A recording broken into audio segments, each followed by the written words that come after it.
Tudo bem, pessoal? Boa noite. Para a gente é um prazer estar aqui com vocês mais uma vez.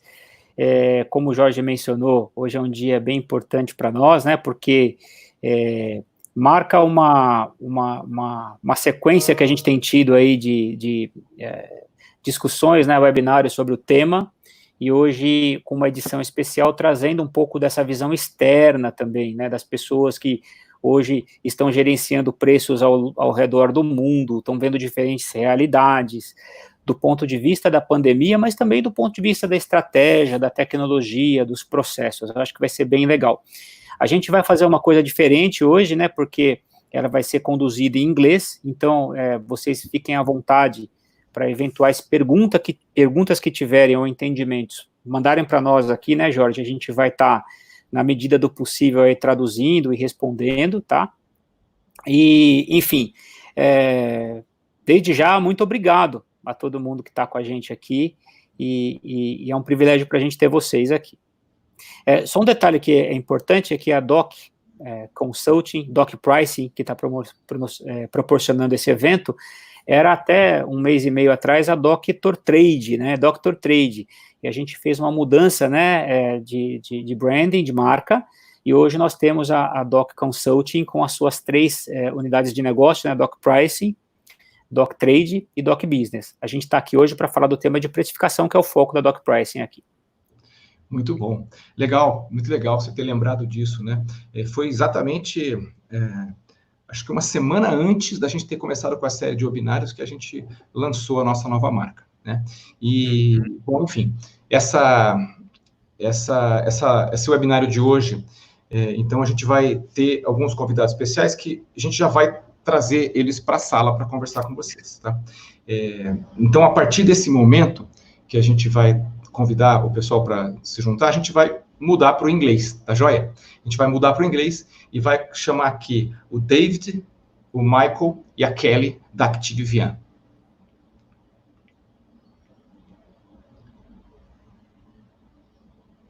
Hello, Dave. Hello, Michael. Hello, Kelly. Hey, guys. How are you? We're fine, thank you. Thanks very much for being here with us. It's an honor to have you guys here participating in our webinar series. We've been doing this for 4 weeks in a row, and this is our first international webinar in English. So it's very good to have you here, and I'd like to ask you guys to present yourselves to the audience. I have already told them in Portuguese your company, what you do, but it's a very light introduction. So please help us understanding who you are, what you do, help our audience understanding a little bit of you. I guess I'll start. Hi, everyone. My name is Kelly Lynch. I am the Retail Solutions Manager here at ActiveViam. My main role is to help our clients solve some of their biggest data and technology problems with our software. In a prior life, I worked for all different kinds of retailers. I worked for an off-price retailer, Ross Stores, a mass market retailer, Macy's, which you may have heard of, and also a luxury retailer, Saks Fifth Avenue, in many roles, including buying, planning, replenishment, pricing, drop ship. So I've really seen it all, and I'm here to help our clients solve their biggest problems with technology. Great, thank you.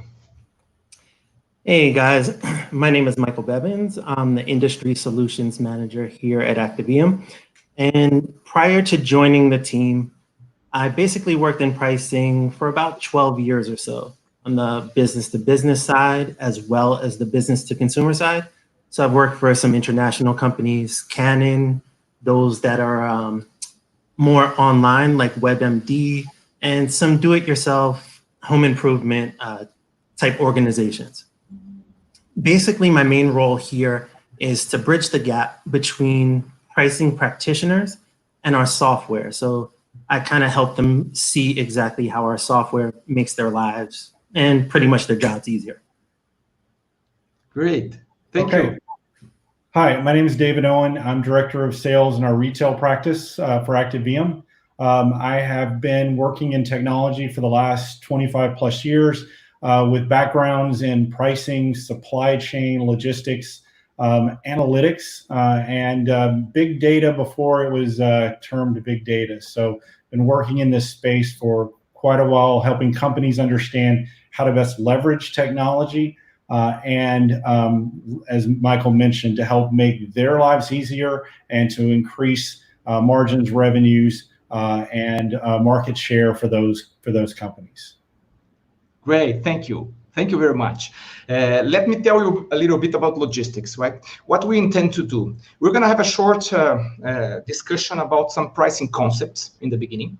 And then our guests from ActiveViam will present, we'll have a presentation for you, okay? They're going to present a little bit of the services and the results they bring to companies, and also they're going to bring us some case studies, okay? And during that, please use the comments that you have available to send their questions or make your comments. Even if you don't feel comfortable in asking in English, you can ask in Portuguese and we will translate to them, okay? No problem at all, right?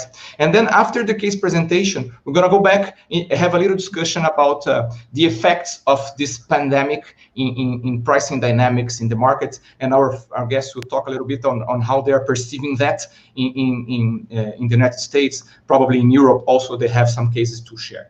And so that's more or less what we're gonna have here, probably 1 hour and 15 minutes of webinar, right? Any doubts between us here? No? So, just one comment, George. There are some comments here asking you guys to speak a little bit slowly because it's going to be helpful to understand. I know it's different, I know, but if it's possible, okay. No problem. No problem. Thank you.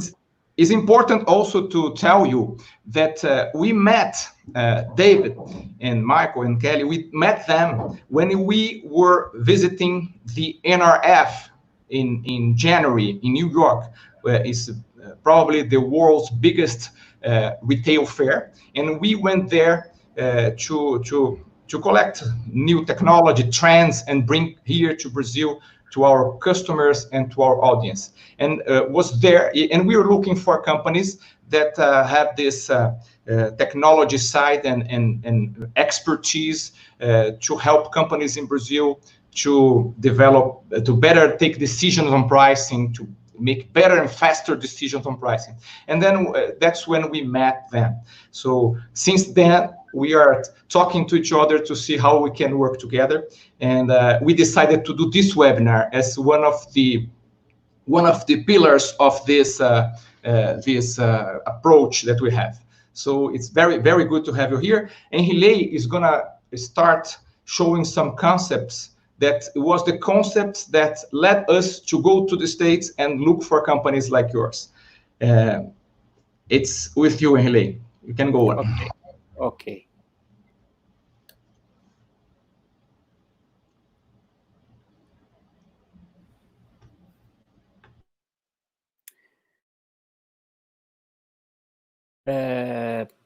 Before starting the presentation, it's only one slide, okay, for us to have in perspective. But it's important to show that we have, as I mentioned in the beginning, that we have 3 different units, business units in Doc Consulting. We have Doc Trade, Doc Business, and the unit that we are today discussing is Doc Pricing, that is focused in this matter, okay? And then I have one slide here that's provocative slide, okay? So the main challenges for pricing optimization, we believe that independently of the channel, of the segment, of the customer, we consider that there are 3 important pillars to be considered when you are imagine to enhance your price strategy, okay? The first one is process, strategy, governance. The second one is people, culture, mindset. That's very important as well. And the third one is tools and technology, because sometimes it's very important to have this new technology to be able to implement the process and to to be capable, for people to be capable to implement these strategies, okay? So the 3 pillars are very important, and the link among them is going to be helpful independently on the segment. And then I prepared here 2 perspectives comparing industries and retailers for you guys to have a different dimensions regarding this difference, okay? So, for example, for industries, the challenges are price strategy definition, okay, that we can consider price elasticity, competitors, pricing matrix, and other important discussions that are inside this important bullet. The second one is the go-to-market alignment, okay, because one industry has different channels to be linked with the same idea to implement the idea, the strategy of pricing. To understand the margins of the retailers, to understand how they apply the methodology to form the price. Then consider taxes. Here in Brazil especially, taxes impacts are very strong. Freights, mapping, for example, the other parts of the structure. Commercial policy definition, okay, discounts, terms. This matter import a lot in the price execution. And then trade promotion impacts, of course, how to monitor market prices and a reward system to ensure that the company is focused in profitability. But the context of industry are, for example, annual price list update, okay, or twice maybe. But to manage it, it's very different compared to the retailer. Less than 1,000 SKUs and several links in the GTM chain to be organized, as I mentioned, okay? On the other hand, we have the retailers with different challenges. Why? Because the first one is the strategic positioning. How can I positioning myself to deliver value to the customer? For example, the cheapest one, the more innovation that we have is going to be different your image, or you can position it, for example, with services. So we have to define your strategic position before talk about prices. The other situation is the cost plus mindset, the markup mindset. That's very important to be challenged to move your strategy forward. The other situation to be considered is the price war. It's very tough discussion in terms of retailer. Tight margins as well. Okay, so 1 point or 1% is very important for retailer, and as well difficulties to manage speed, amount of data, and operational systems. The context is the price changes are sometimes monthly, sometimes weekly, or sometimes daily changes. More than 15, 20,000 SKUs, including in many stores, sometimes 100 stores, sometimes 200 stores. To be organized, it's a cube, very, very difficult to be managed. And in this situation of the retailer, the technology is very important because it's almost impossible to manage it manually.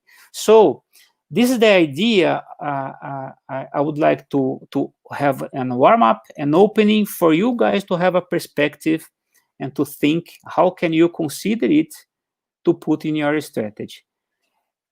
Eu vou falar rapidamente em português para que, se alguém não entendeu, o resumo da ópera é: a gente tem de um lado a indústria com dificuldades e o varejo também, né? E ambos tem os mesmos círculos centrais a serem considerados, né, que são processos, pessoas e tecnologia. Mas é muito difícil para um varejista que tem muitos dados, muitos SKUs, muitas lojas, e uma mudança muito frequente de preços, de gerenciar isso manualmente, tá? E com, por exemplo, ferramentas de Excel, alguma coisa do gênero.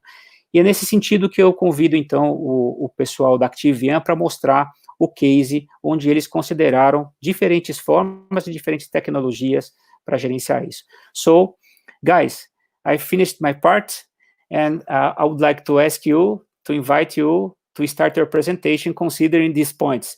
And first, my first question, Dave, do you agree with my points? So yeah, so we definitely agree that there's many different challenges within the process of looking at your pricing strategies, how you implement those, the workflows that are involved in the process, and then the overall corporate strategy, right? How do you align the corporate strategy all the way down through the various processes? So it's not just about technology, it's not just about process change or pricing changes. It's how you can better manage and collaborate through those processes. Great. Very good. And when you look at retailers, and you have a couple of retailers as your customers, as your clients, are there any different challenges they face other than the ones we kind of presented here? What are the most important challenges you see your clients facing? Well, I mean, I think you really analyze the situation very well. There are certain things that might be specific to different industries, but generally speaking, it's really about changing the mindset of a lot of people in the actual organization, kind of figuring a way to leverage their institutional knowledge as well as bringing that into the technology to kind of make it more like a synergy instead of just having one to fix the other. But you do see, and you'll see later on in our presentation, you know, that cost plus mindset, issues around kind of like data, the amount of data you can pull in, analyze, that sort of thing. That's a very common problem that we see. All right. Maybe we should jump into your presentation and that will be clear. Okay, thank you. Okay.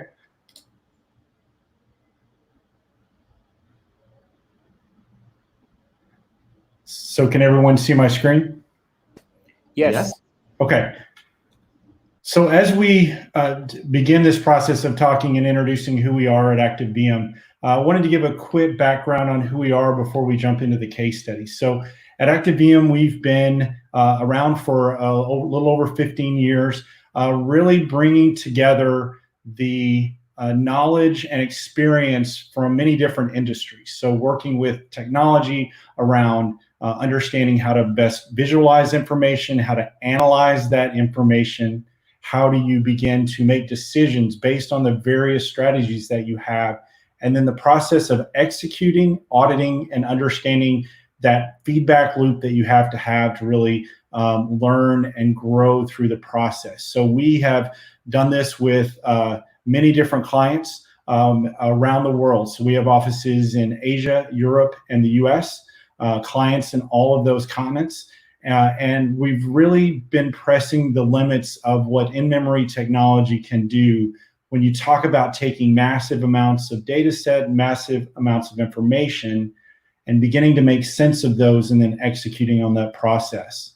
Our clients from the retail side are very distributed across the different aspects of retail. So when you look at Fouvert, it's auto parts, so massive amounts of SKUs, very fast moving, understanding inventory levels at a very minute level, all the way to our grocery retailers, where price image and understanding when you're a premium retailer, how does that affect your pricing and how does that affect the way your customers see you? all the way through to customer loyalty, understanding how do you make sure you're keeping your best customers and attracting those new customers when they have such an easy way of switching to a different brand or to a different store.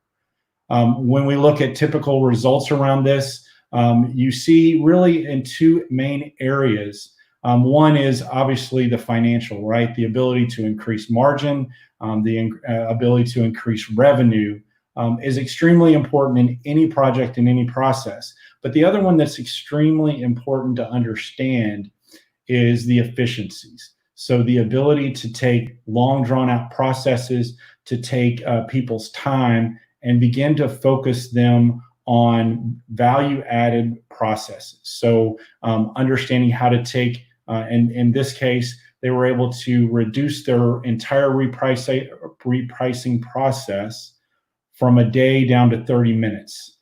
We were able to co-present at NRF, which George mentioned earlier, with Antoine Deveau, who from Intermarché, and he really talked about this idea of taking the information that they had and being able to accelerate that process, and that becoming the competitive advantage through the process of reforming their how they do their pricing. One of the things that we've seen in many of our customers and through the industry, and this chart comes from Gartner, is this maturity curve of going from kind of the beginning process of pricing all the way through the advanced process. And we really see this happening mainly in two areas, and this is what Enrile was talking about at the beginning. There's the technology side. Starting from kind of the beginnings of working in teams, very manual, very gut feel, up through using Excel to simplify the process, but then make it more complex from the ability to keep things versionable, to be able to share them, using BI tools to help this, and then really starting to move into number 4 and number 5, which is starting to use rule-based and AI and algorithmic processes to really drive you towards a more automated process that is optimized. The other side of this is really what Dot Consulting brings to the table, and that is the process and understanding how do you begin to move your organization through these all the way through to the large business benefit, starting with cost plus, using the basics to help you get started and move forward. Then moving towards more competition-based and being a little more outwardly focused. But then as you start to move up the maturity curve, you really start to look at being value-based or customer-based in the sense that you're starting to adjust and manage it based on things that are at higher levels than just what's my cost, what do we have to get out of this, what is my competition selling at, getting away from those price wars and competition to really more of a leadership role in the process. So we see this working up the maturity curve as being a very important evolution in the process, but it really takes technology and it takes a consulting or experience to really help companies move through this process. Now I'm going to turn it over to Michael to walk us through a use case. All right, thanks a lot, David. So as David mentioned, I'll be walking you through one of our use cases here. And I'll start out with some traditional analysis and pricing methods that you're probably really familiar with. I'll also kind of explain to you how our solution helps speed up that process and allows you to price and reprice as many products as you want in a matter of seconds, and how that helps you stay ahead of your competition.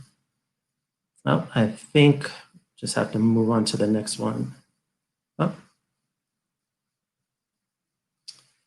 All right, so one of the things that is really, really common for an analyst is someone comes into the office or in today's day, maybe sends an email and says, hey, sales are down. Can you look into why? So what's usually going to happen for an analyst is it's going to be a long day compiling spreadsheets and pulling data from tons of different sources, and it's going to take a long time before they can even have a chance to analyze it. So once you've analyzed everything and you want to start making your pricing decisions, what you want to change, unfortunately, there's often too many people involved in the pricing decisions. That kind of slows down the process, making it difficult to keep up with your competition.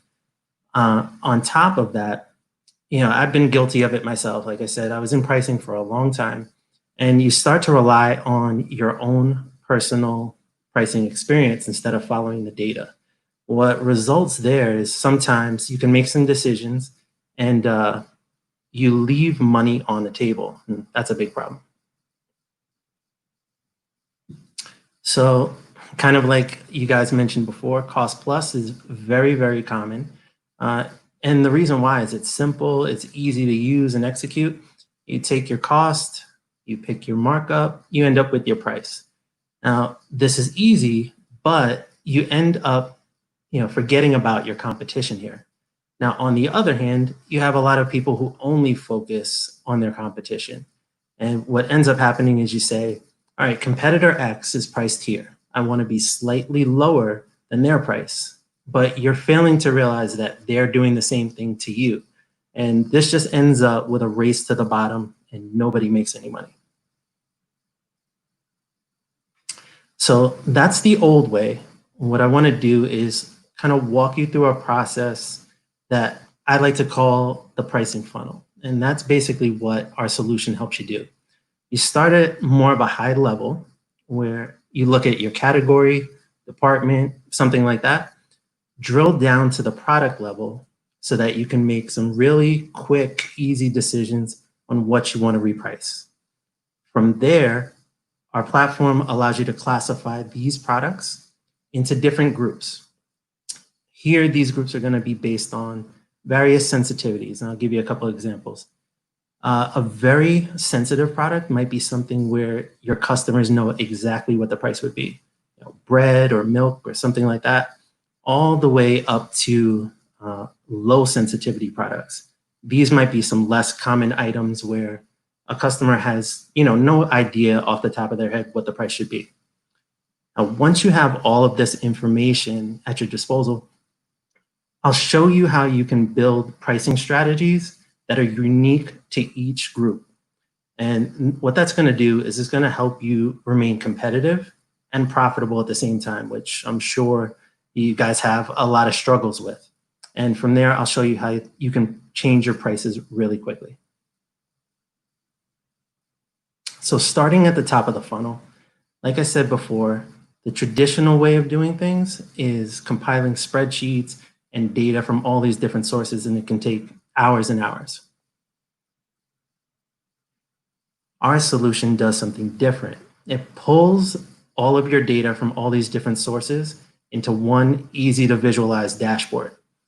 Here you're able to determine what percentage of your products actually have matching competitive pricing data. This is super important because you want to make a decision on how you want to change your prices for a category based on a large sample size. If you're making a decision based on a few products, you could end up making a really poor decision. You're also able to determine how you're positioned, both currently and historically, by looking at this dashboard. Now, one of the things that is a really cool benefit of our solution is you can quickly identify, you see that red circle there, which category your competitors are focused on in terms of what they're repricing right now. So this gives you an indicator as to which category is kind of heating up in terms of competition. From here, once you know that you want to focus on that particular category, you can drill down to the product level. That's the next logical step. And you see here in that red circle, what this is highlighting here is what your margin would be if you were to match your lowest price competitor. So if you have like a margin guardrail, let's say you wanted to, you have a margin guardrail of 8% on your products. You can see here whether or not these margins would be high enough to show that you have some opportunity to move your prices around. If it was below your margin guardrail, you might leave those products alone. Now, as you're going through this list, you see in the upper right-hand corner, there's a picture, and you receive a visual match of each and every product as you scroll through this list. This is super important here because an end user wants to know that they're repricing the right product. If you're working on a huge spreadsheet, oftentimes you'll see a SKU or a product ID. You might have some that are very, very similar. If you make a mistake and reprice the wrong one, you might end up with a huge discount on that particular product that you didn't intend on. And as you know, a lot of different sites out there, they pick up on all of these steep discounts. They spread that news out to a lot of their subscribers, and you end up with a ton of sales. So you end up with a high quantity sold, but you're taking a loss on each one. So this is a very costly mistake that you would want to avoid. Now, I've kind of run through the top of the funnel here.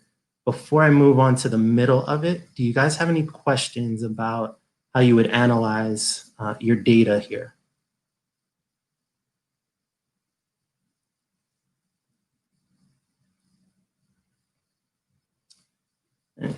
Is there anything in particular you guys want to go over? If not, we can move on to the next slide. Yeah, Michael, I think we can leave the questions to the end because people are, I think we don't have, oh yes, we have one question here. Sure. Okay, what are the main important tools but I think it's for us. What's the main important tools to understand, to discover the prices of the market in Brazil, to capture it? Okay, we can leave it to the end. I'm sure that I will answer it. For your presentation, for a while, we don't have questions, okay? Okay, all right, we'll just keep moving. Okay. Okay, so moving into the middle of the funnel, like I said, you analyzed your data and you were able to determine which items you want to reprice. Now I'm going to show you how you can classify those products into different groups based on the sensitivity. So if you look at the left-hand side of your screen, you see those stacked bar charts. And what this shows you is how each product contributes to some very important metrics. Your margin, your revenue, your web visits. You can see that light blue individual item just on the left side is contributing to almost 40% of your margin. So you can quickly see a lot of things here. What our platform does is it takes these three very important metrics all into account to point out what your key value items are. From there, it automatically groups these products into those various sensitivities. You can see that in the red circle right there. Now, what this does is it provides you with a pricing strategy cheat sheet. It gives you an idea of how many products are going to go into each strategy. And you can start to think about what you want to do with these. The very sensitive ones, you might want to create a strategy that's highly competitive. The moderately sensitive ones, you might capture some margin, but not raise prices too quickly. And I'll explain to you why later. On top of that, the low sensitivity ones, you can build a strategy that allows you to capture the margin that you lost out on the very sensitive products.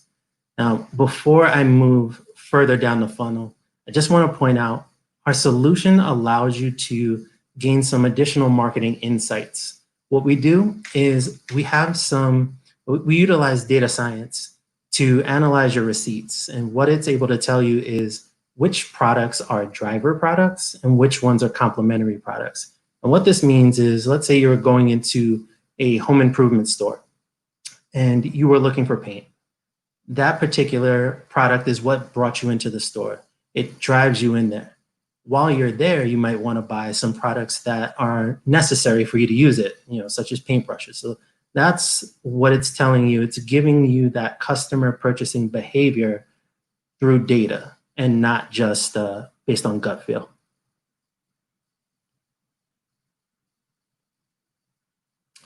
So now that you've analyzed your data, made your pricing decisions, and classified all your products into different groups, this is kind of where the magic happens, where you can build out your pricing strategies and then execute the price changes that you've made really, really quickly.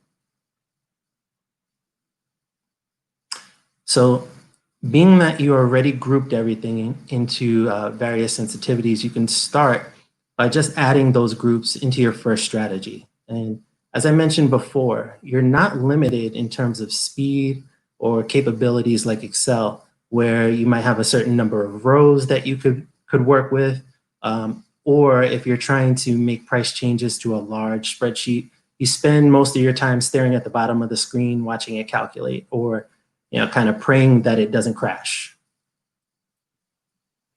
Michael, I have a contribution here. Julio, can you go back one slide or two slides? Sure. Yeah, here, because it's a very important part, and I will translate at the end in Portuguese, okay? But it's a very important part, this part, because as we mentioned in the beginning, the first challenge that a retailer have is to split the categories, right, in different roles in the business. And then it's the first part in category management to split it and to put in perspective different dimensions for the SKUs, for example, traffic builders or profitability SKUs or other things. And the tool allows us to put information here and to the machine understand this idea and learn with this idea, and at the end suggest different prices regarding profitability terms, consumer terms, competition terms. So this is the main difference comparing one simple cost plus strategy to put margin or one general margin for the whole portfolio, and then split it. Pessoal, eu estou comentando com ele que essa parte aqui é muito importante, porque uma das dificuldades do varejista hoje, né, de um modo geral, é ter uma estratégia de dividir as categorias em diferentes papéis. Algumas são geradoras de tráfego, outras de rentabilidade, outras são destino, outras são conveniência, e a ferramenta, a tecnologia, ela permite, né, que com um aporte de estratégias novas, sejam colocados diferentes pontos de vista no momento que você está da sua estratégia, e isso vale para a indústria também, né? Mas diferente do ponto que está da sua estratégia, e a ferramenta ir aprendendo com isso e sugerindo concorrência, por exemplo, outras questões. Isso é meio que um ponto de divisão de águas de uma estratégia cost plus, de uma estratégia já mais avançada num nível de precificação. So, Michael, I was just translating, but I think it's a very important point, milestone, separating cost plus the other strategies, right? Absolutely. And you'll see as I go through each strategy that you can create different rules, different parameters for each one. It's not a one size fits all. Okay. Michael, I also have a question for you.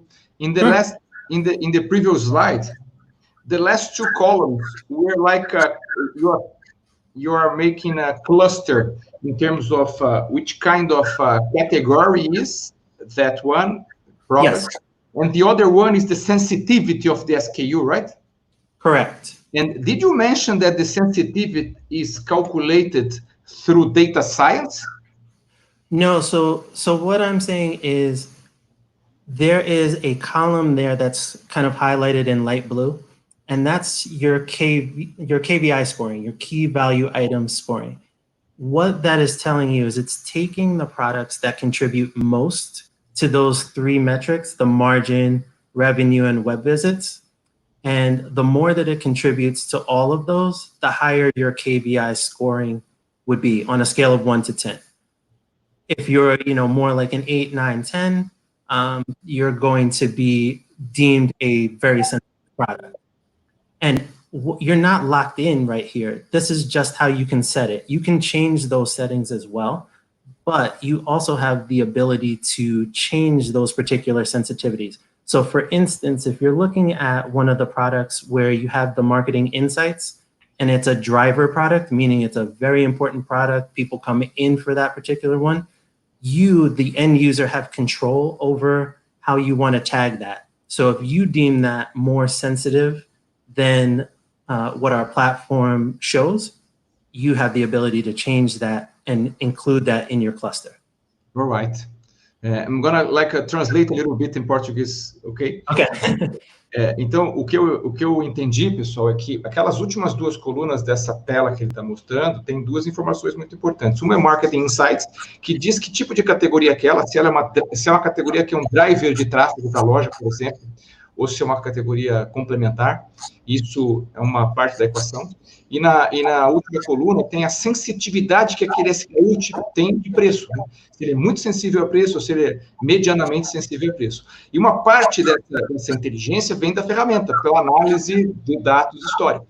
Mas você tem total habilidade para ir lá e colocar algo diferente caso você tenha, enfim, tenha insights suficientes qualitativos ou tenha informação suficiente para querer fazer essa mudança. Então, isso me faz entender que é uma ferramenta muito fácil de manejar, né?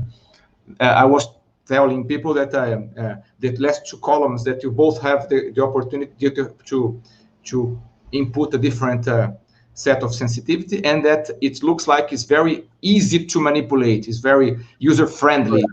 Okay. Very, very. You don't really need some intense kind of training to do this. And on top of that, just so you know, what our platform is great with is it's very flexible. So what we do, it's not like one of those softwares that you have to learn exactly how the software works. What we do is when we implement everything, we work with an organization to make sure that kind of it works for their business process so that it helps people adopt using the software instead of, oh, this is too difficult to use, I don't want to be bothered. Thank you. You can go on. Sorry for the interruption. No. Anytime you want to ask a question, feel free to stop me. All right, so like I said, here is, did you have one? Yes, just other question from Pedro Ribeiro here. I will translate it to you, okay? Mm-hmm. So I think the first one you have already answered, that does the tool allows us to put other information like Nielsen, like selling in, selling out, or store checking, some different informations to calibrate.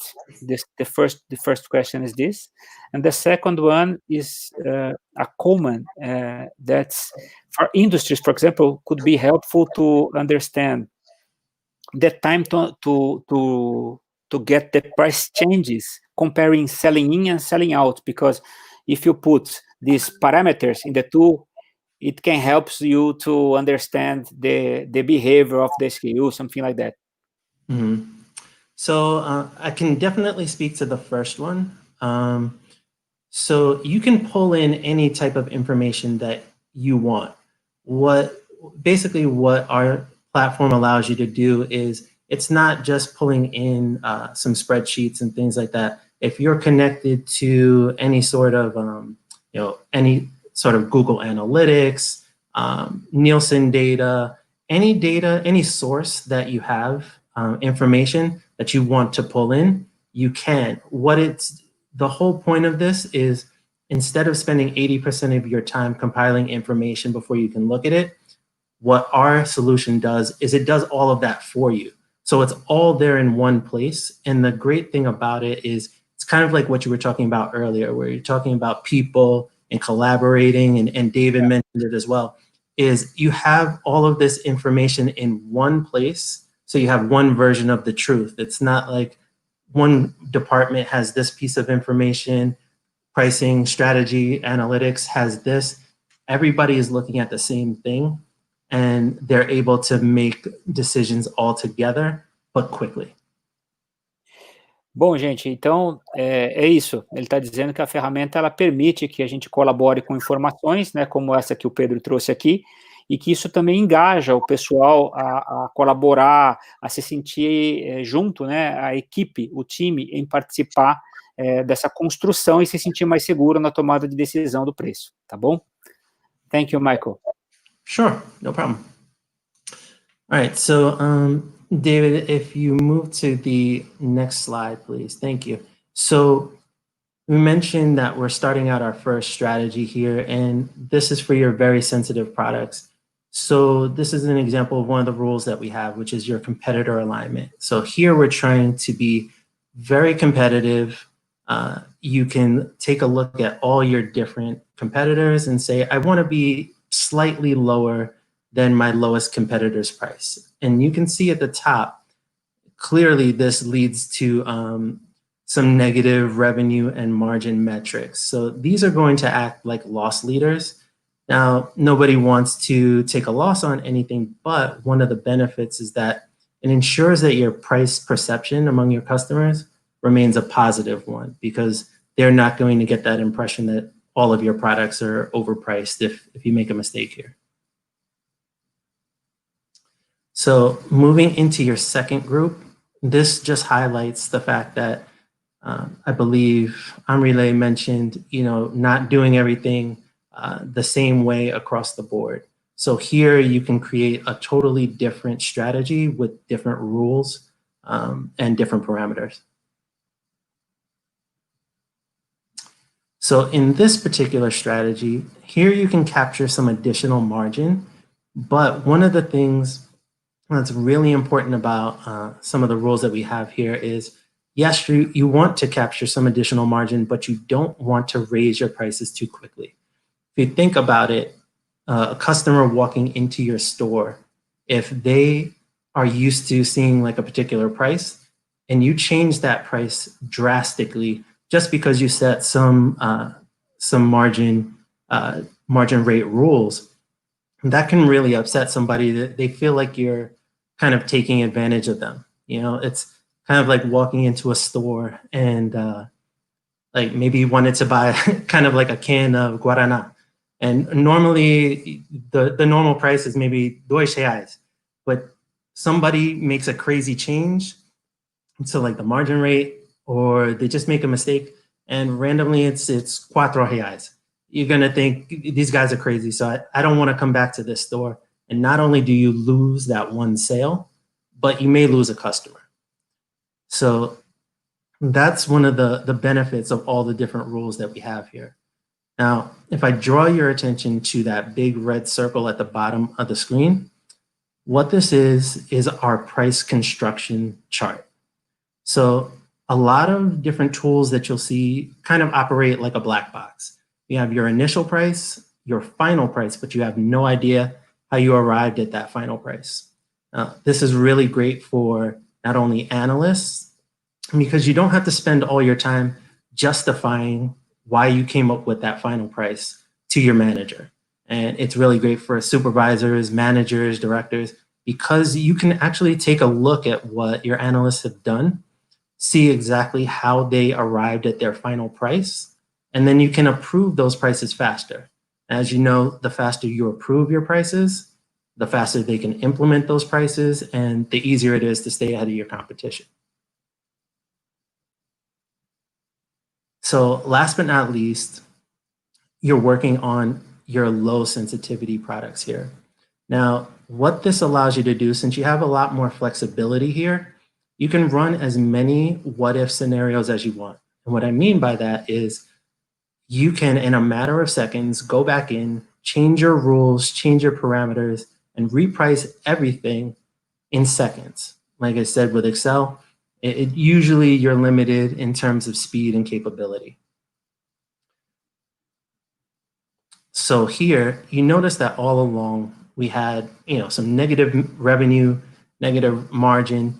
Now what you're doing is using the margin rate rule, you're using a nice healthy margin, and you're able to get back into a positive kind of metric here. So you boosted your revenue, you boosted your margin. And this goes to show you that by building 3 simple, unique strategies, you're able to be competitive where you need to be and highly profitable where you want to be. So it's a win-win all across the board. Now, all of this is great, it's easy to use, but it really wouldn't mean all that much if it took forever for you to execute your price changes. But luckily, and this is something that I wish that I had in previous roles, where it used to be a really difficult process to change a large amount of prices. Here, you can do it with two simple methods. You can download a CSV and upload it into your system, or even easier, you can connect our platform to yours and your internal systems via APIs. So once a manager or somebody approved prices with the click of a button, you can push those prices out to your internal systems in seconds. So you see, basically, not only do you save a bunch of time on analysis, which leaves you a lot of time to run different scenarios, make smarter pricing decisions, and implement those price changes faster, but what it ultimately does is all of those things help you stay ahead of your competition and make more money. Now, I know I showed you a lot of different things, so I wouldn't be surprised if you have some questions before I pass things along to Kelly for our next use case.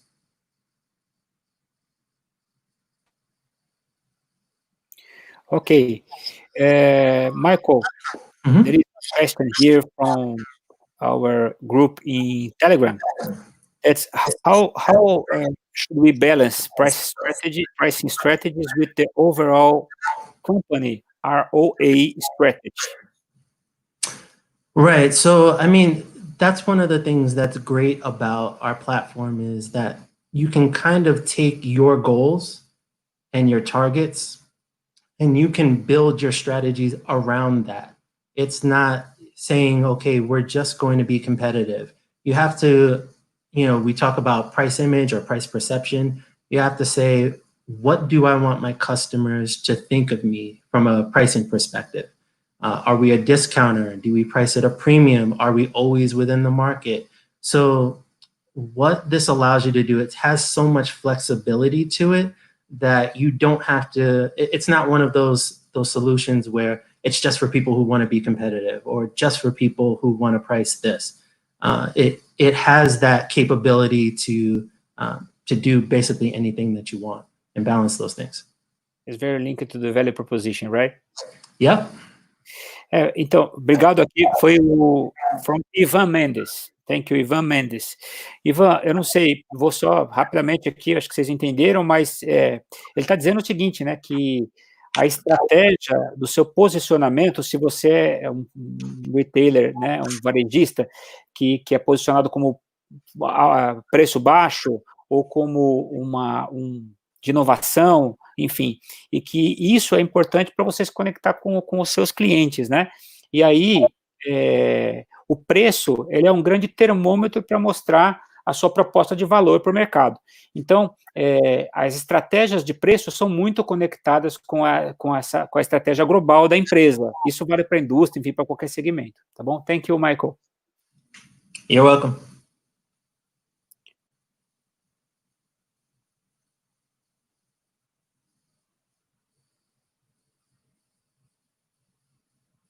Okay.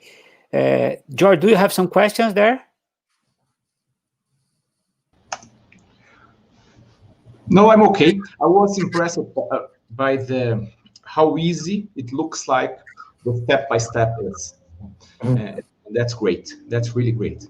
Of course, it's something that anyone that is interested in knowing more, we can provide a specific presentation for them. Here, just a short and quick presentation to show that the process is easy.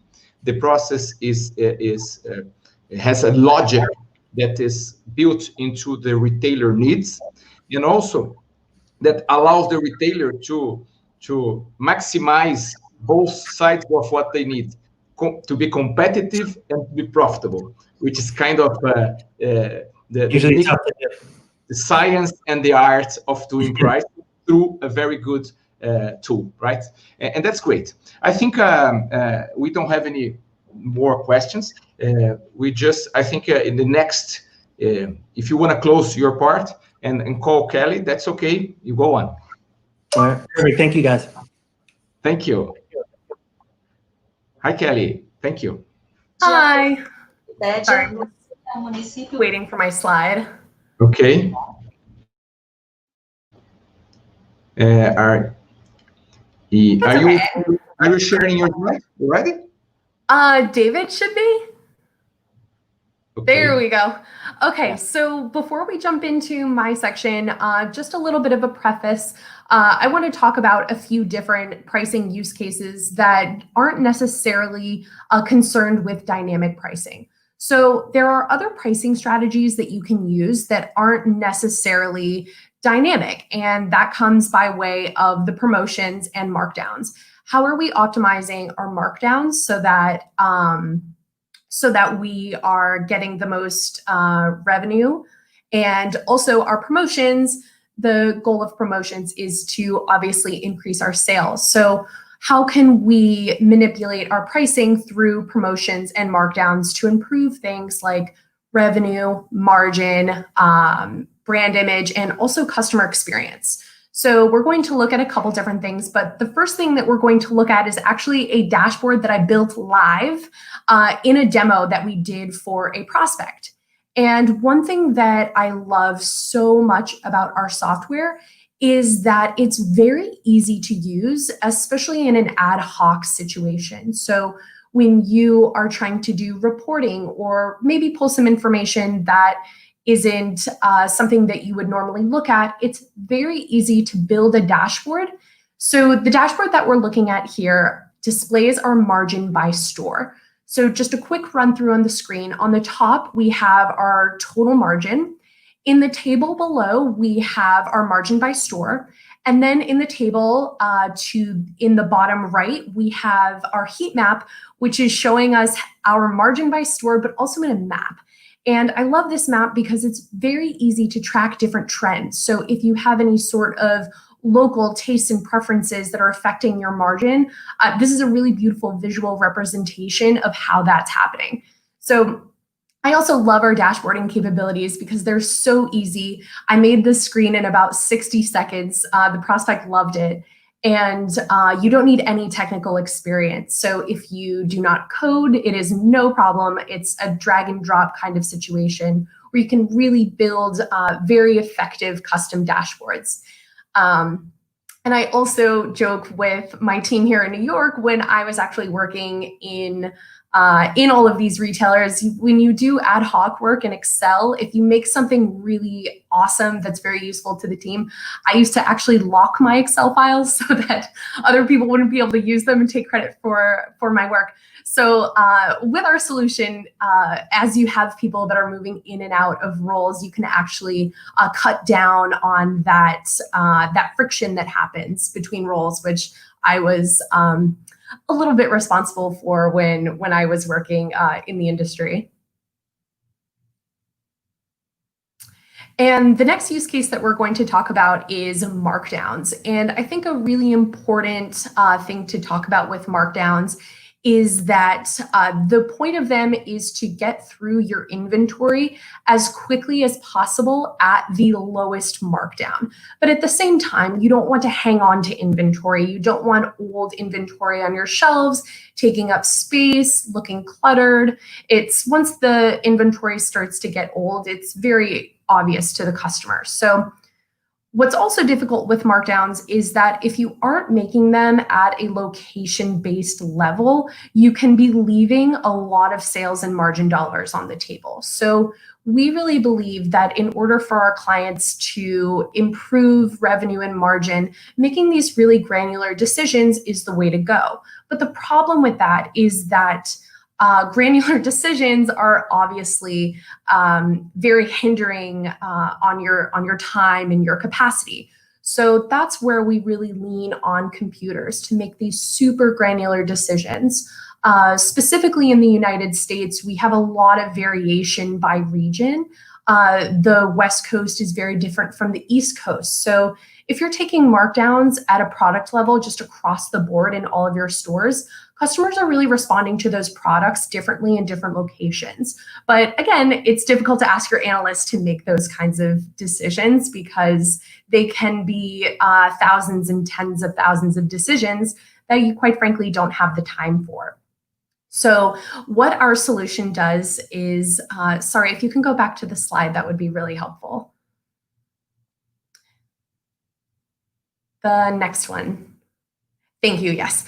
So here on the screen, we have a table that shows each of our products at the location level. And there are two very colorful bars that you're looking at. This is what we call a margin inventory, or a markdown inventory index and a sales inventory index. So an index of 100, an inventory index of 100 means that your inventory is at the average across those product location, across the products for the locations.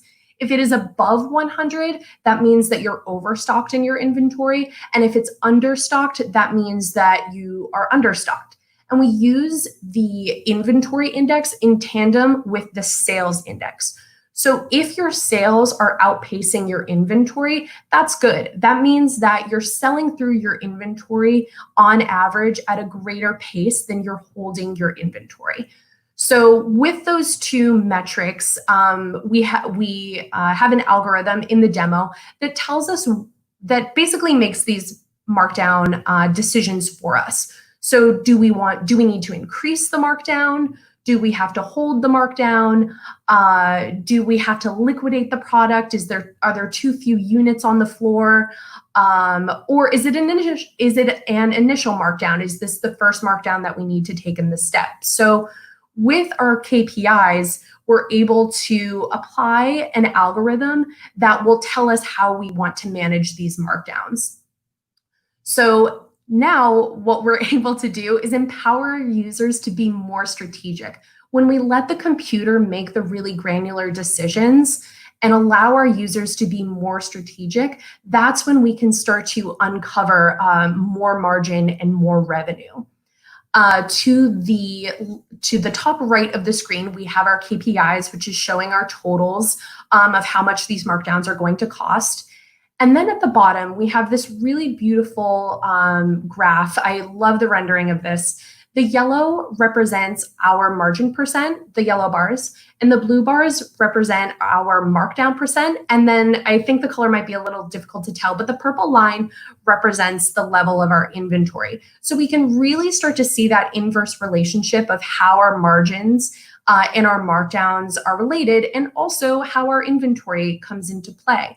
So we can really see where the customer is responding at those different product location levels. So if we move to the next slide, we can see here that in the graph on the left, the inventory is only slightly moving down as we're creating our markdowns. And on the right, we have a very sudden and drastic drop. So if I was looking at this as a practitioner, I would say that the graph on the right is absolutely how we want to be running our business. We want to be moving through that inventory at a quicker level. And we can really start to understand how the customer is responding to those different markdown levels, and not just blindly putting our products in a markdown cadence.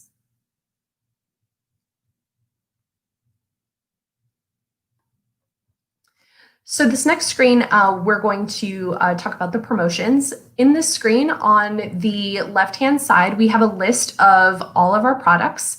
And these products are listed at both the category level and the product level, so that you're able to group products and make decisions more quickly. You don't always want to do promotions at the lowest product level. Sometimes it's better to just make the promotion at the category level.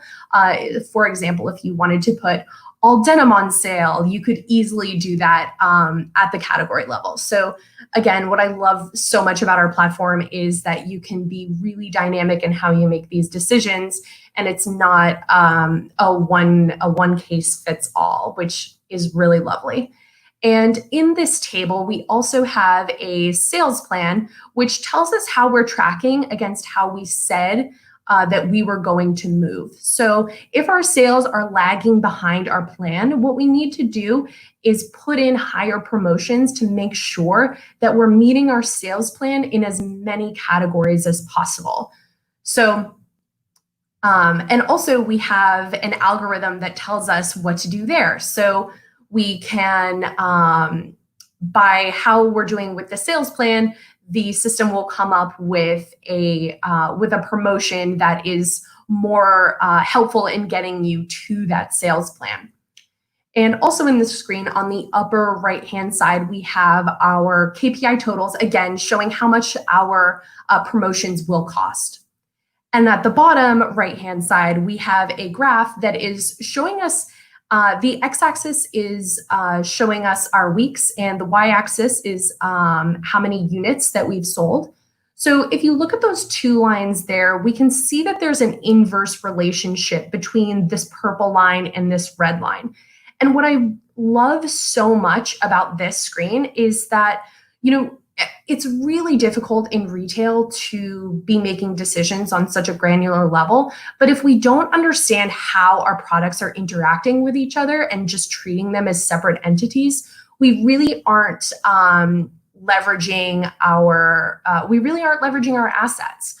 So say, for example, the purple line, the one that is above in the screen. If this supplier is potentially having an issue with inventory and they won't be able to ship, what we really want to do is push up the red line and pull down the purple one. So that way we're giving the customer another option when that inventory ultimately fails to hit the floors. Or conversely, if we're thinking about it from a vendor give back perspective, if you have any sort of margin agreement with your vendor, and let's say we have a margin agreement with the vendor, the red line, the line that was below, what we really want to do if this vendor is providing give back is push up the red line and pull down the purple line. So that way we are actually safeguarding our margin. So when I was at Macy's, I worked in the private label section, and I sat next to someone who did the designer iteration of my private label. And we always had an inclination that our products had an effect on each other and that our promotions had an effect on each other, but we never had any flat out data to show how our promotions were conflicting with each other. And we were sitting right next to each other. So I love this screen because it's just really applicable, and it brings out the really important information of how our products are interacting with each other, which is where we can uncover a lot of margin and revenue. And then this screen here is showing how we make those custom promotions. So in the screen prior, there's a plus sign, you click this, and this comes as a pop-up. And what I also love so much about our platform is that it's very flexible and that the end user always has the control of what's going to happen. So yes, we make recommendations on the system makes recommendations on what it thinks is optimal. But as we know, retail is detail, and things are constantly changing, and the nuanced information, sometimes computers miss. I think COVID-19 is a perfect example of some nuanced information that I'm sure a lot of computer algorithms weren't able to take into consideration. And that's really when the end user, when the practitioner needs to take control of the situation. So this is the pop-up for the promotions where you can customize them, what the promotion level is, the type of goal that you'd like to reach, whether it be revenue or margin or units, and also the length of time that you would like that promotion to run for.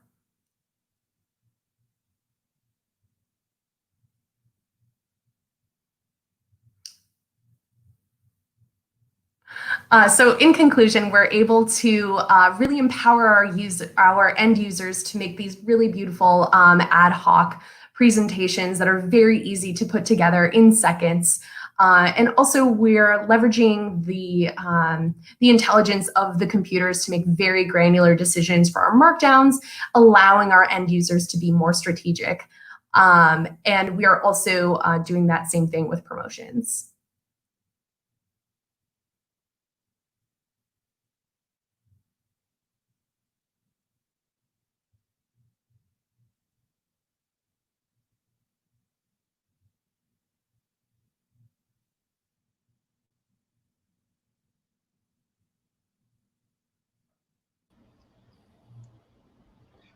Kelly, do you have another chart to show?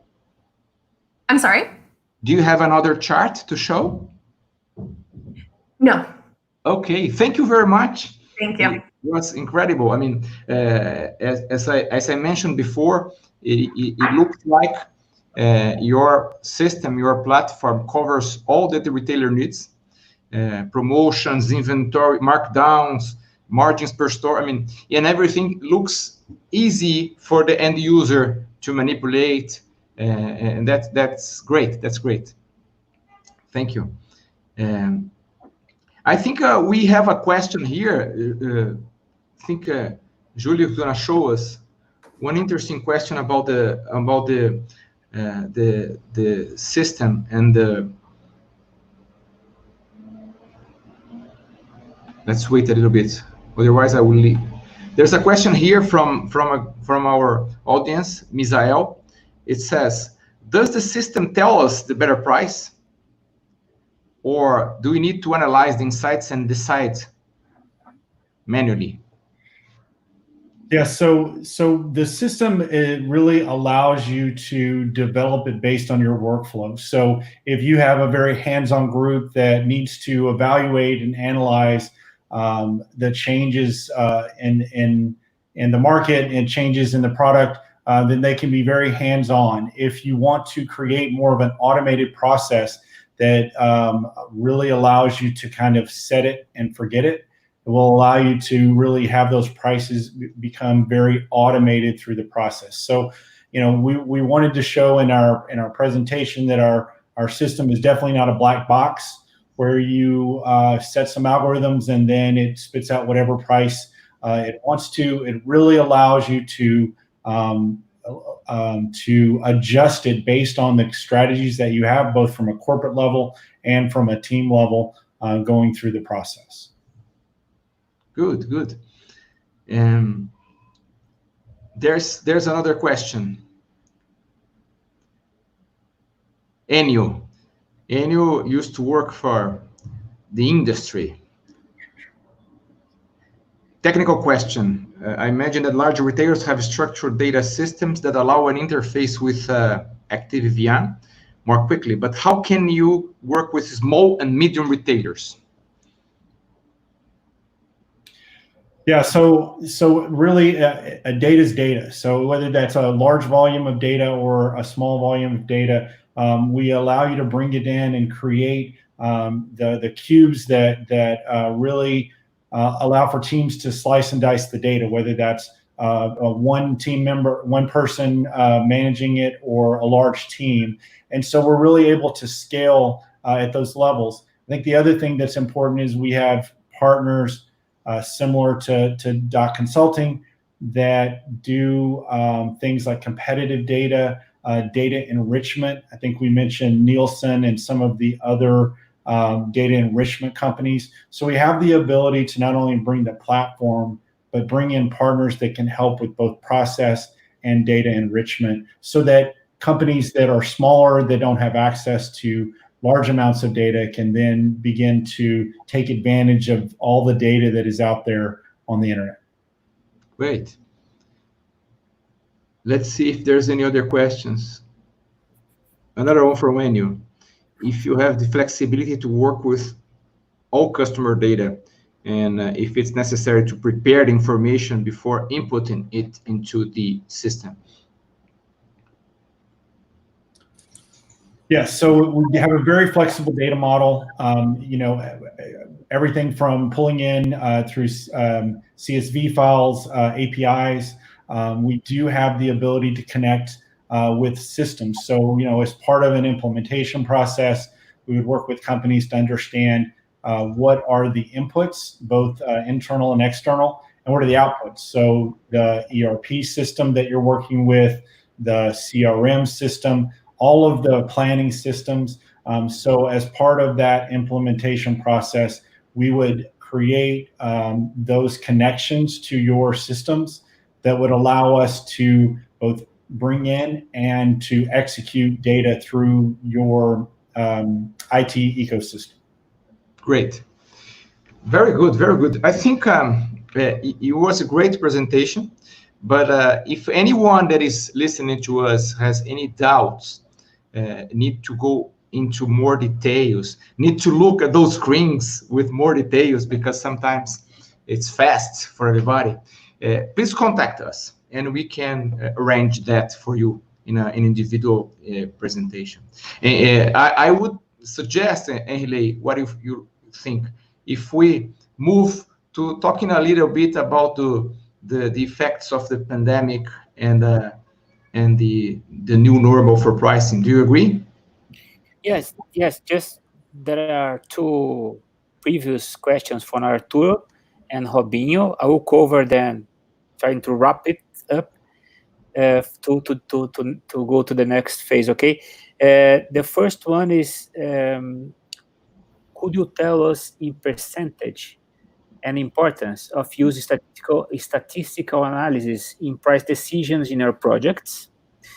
And then the second one from Robinho Santos is how to consider what's the good time to make these changes. So we can mix these two questions in one.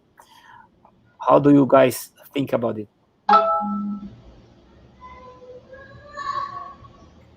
So Enrile, help me understand. So you're looking for when is a good time to make these changes, and then I'm not sure I understood on the percentages. What are the percentages of? I think I missed the point on that first question. Okay, this is the question. Oh, here we go. Okay.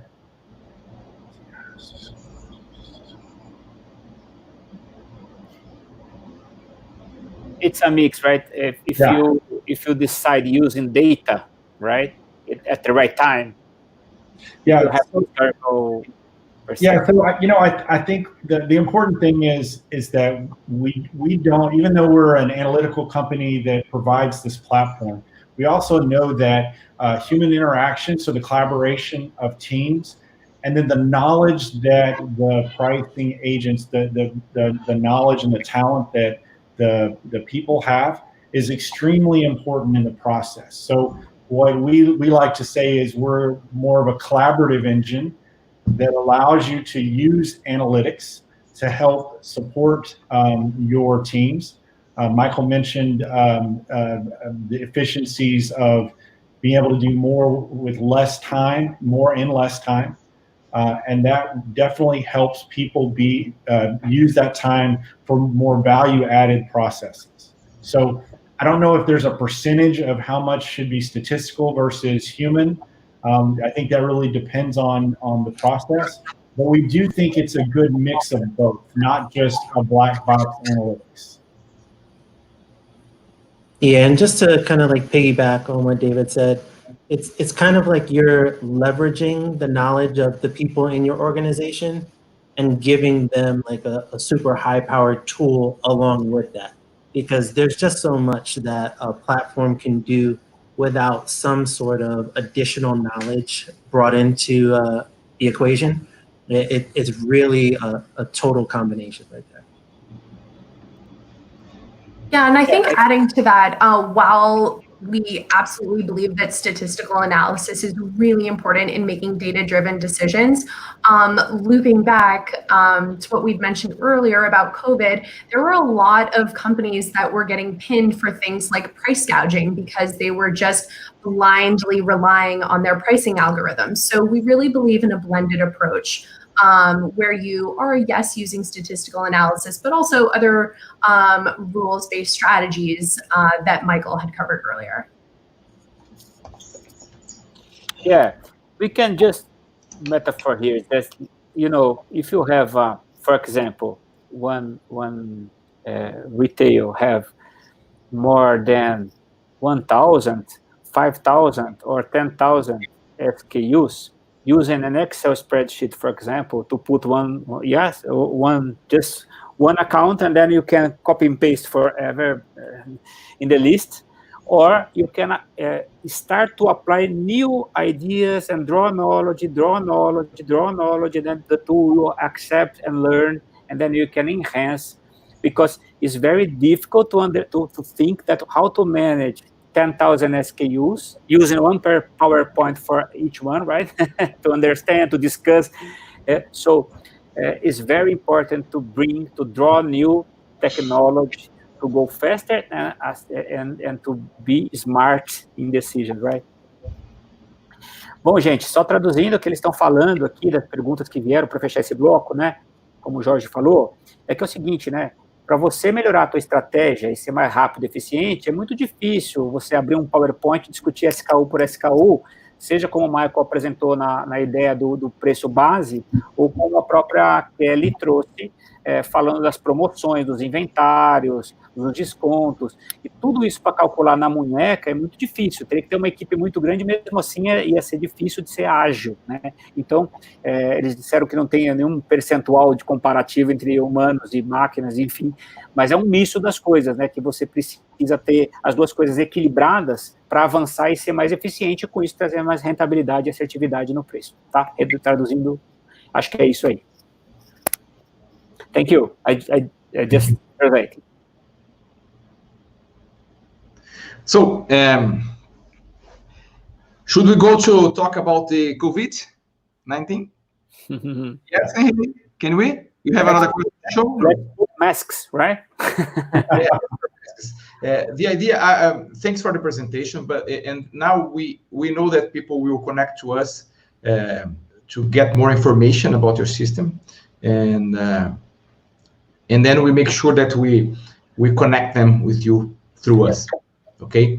And I mean, I think we should take advantage of being together and kind of ask your perception on how this pandemic has affected the dynamic of prices in the market. I mean, we have been doing webinars with Brazilian executives from retail and industry, and more or less they told us that the smartest thing to do during the pandemic is not to change many things on pricings, because it's a logistics crisis, it's a health crisis, and if by any chance you're selling more or selling less, it's not because of price, it's because of other factors.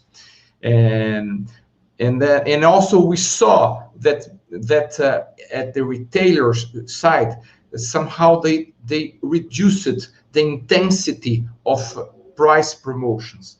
They reduced the intensity. They did not eliminate price promotion. They maintained, but they reduced the intensity, because somehow they were understanding that it was not necessary to cause any peak on demand, since there are also some logistic issues affecting the industry because of the pandemic. And I'd like to ask you guys if you saw the same thing in abroad, or if you saw different things, and so that our audience can understand a little bit what happened outside of Brazil during that time. Okay, I think I'll kick this one off, because I really agree with a lot of the things that you said. Yes, anecdotally, in my own grocery store, I definitely was seeing less promotions than I normally would. And you would expect that because the volume of shoppers is so much higher. But also, I think what COVID is going to bring on is it's going to bring on a huge investment in technology, because what's leaving a lot of retailers behind right now is that they can't respond to how quickly this situation has been evolving. And that's where the technology investments are going to come in, because we can't have another situation that completely upends the business and not be able to respond in a way that benefits our revenue margin and also our shareholders.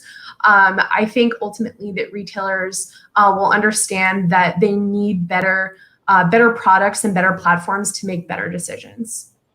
Great.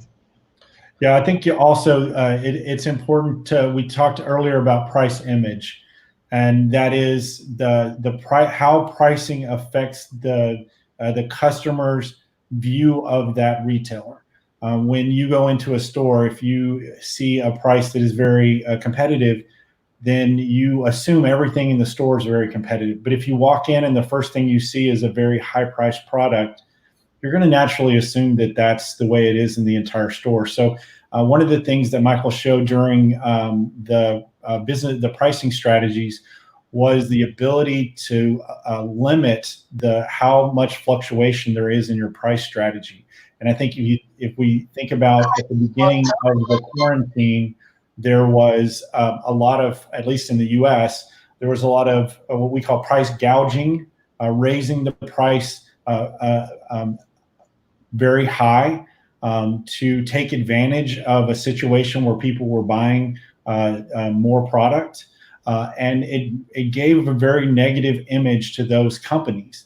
If you could keep guardrails around that to where you do have the ability to take advantage of certain demand in the consumers, but you can limit it to the point where you don't end up in a price gouging situation, it's definitely going to help you win over customers that you're very interested in their well-being, and still have the ability to gain some margin where you can in a normal situation. Okay. What we saw also in Brazil is that, of course, this situation caused a lot of changes in shopper behavior. One of the changes we've been seeing in Brazil is people choosing stores that are closer to their homes. In the past, before the pandemic, they would cross to another neighborhood or to another side of the city to look for promotions, to look for stores that typically have lower prices. But now, because they cannot circulate, because they are afraid of getting the virus, they choose the stores close to them. And then they are kind of, they are enjoying the fact that they can have this convenience, and also they are kind of building in a relationship with those stores. And one of the questions that we have after the pandemic, are they going to go back to look for price promotions? Or are those stores that also learned how to improve their relationship by adding value and not by lowering prices? Oh, that will be the new normal. What do you think about that, and what are you seeing in your country? Well, I mean, one of the things that we find here is there's been a huge shift from going to some physical stores to online. So you see a lot of digital sales really increasing at a high rate. So it remains to be seen whether or not that's going to remain. I think it all depends on the type of customer. You have to know what your customer, or what type of customer you have at your store or in those particular neighborhoods. You know, do you have cost-conscious customers, or do you not? Also depends on what type of products that you sell. You could see different industries have had, have seen a real uptick in terms of their sales, while some things that might be deemed non-essential, is what we call, have seen a downturn. But one of the things that remains to be seen is to see how they handle, kind of like what you said from a logistics standpoint. A lot of different people are going to the online channel as opposed to different stores, but it remains to be seen if companies can actually handle this, because they're taking a huge hit with, shipping issues and costs like that. Their margins are definitely shrinking. And I'm not sure if it's going to stay that way forever, but it could be for the foreseeable future. Yeah. Guys, I think thinking of this new normal, that's the crystal ball, right? But one thing that it can certain to be is like the digital channels will grow and will stabilize in other level, right? And as well, the retailers are looking for the idea to have a omni-channel strategy or multi-channel strategy.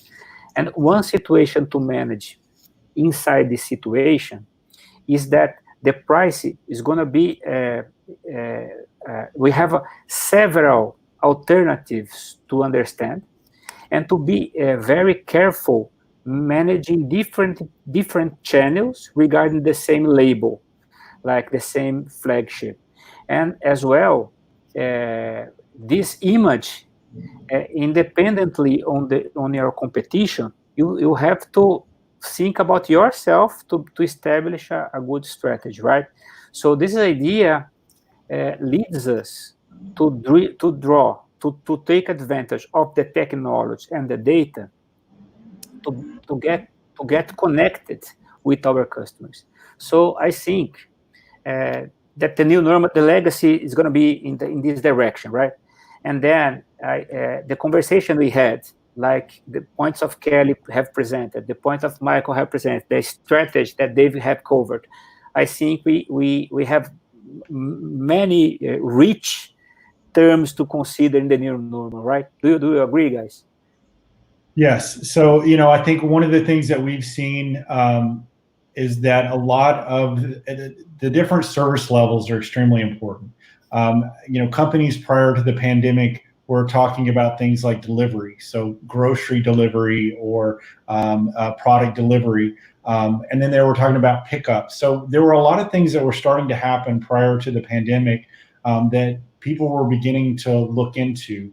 And I think the pandemic has really accelerated that process. So if you think about some of the stores that are now pickup only, where we're picking it up at curbside is the only way to get it, or through delivery only, or online only, you're starting to see the importance of these different channels and understanding the cost of those channels, right? Can you give a full service with delivery sale at the same margin or the same price point that you were able to do it in a brick and mortar in a store?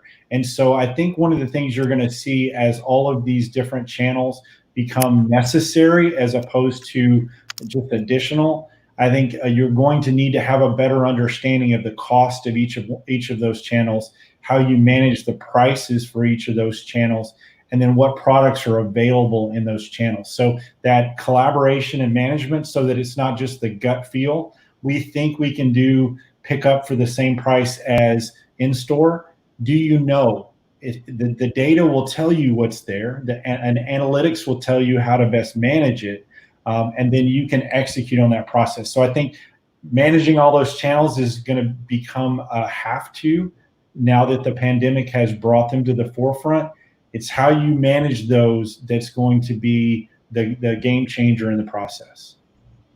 Adding to your comment, for example, Archimedes Torres here has a comment that it's very connected. For example, more than beyond the digital, people are valuing the time delivery, the product availability. So this matters, right, for the customer. And then the price will just, it's going to be linked to the services. So this is the whole idea. So every time we need this kind of channels, we have different challenges to face it up, right? So right. Well, and I think if you think about the example that Kelly gave, I mean, even though we talk about price as being what our system does, or the price optimization, the ability to understand inventory levels and how to match those inventory levels to your price, right? If you can begin to look at, when you have an overstock situation, you can adjust your price based on that. As you begin to get to an allocation standpoint where you have trouble getting product to the right place, it's not just about that price point. It's about how do you manage all of that planning process, getting the inventory to the right place.